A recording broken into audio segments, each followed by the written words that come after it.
In this video, I'll show you how to sell crypto for cash on Kraken. Start by signing into your Kraken account. From the dashboard, make sure you already have crypto available in your wallet. Next, go to the Trade or Buy, Sell section in the main menu.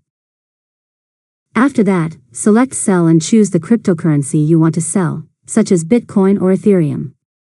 Now enter the amount you want to sell.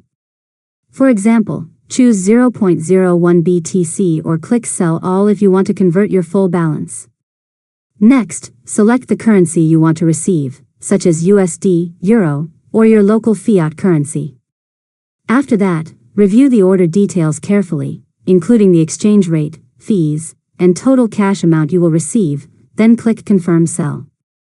Now your crypto will be converted into cash inside your Kraken account. Finally, to withdraw your cash to your bank, go to Funding, click Withdraw, choose your bank account, enter the amount, and confirm the transfer. Depending on your region, it may take a few business days to arrive. And that's it. You've successfully learned how to sell crypto for cash on Kraken. If you found this tutorial helpful, make sure to subscribe to Learn Mode Lab for more tutorials.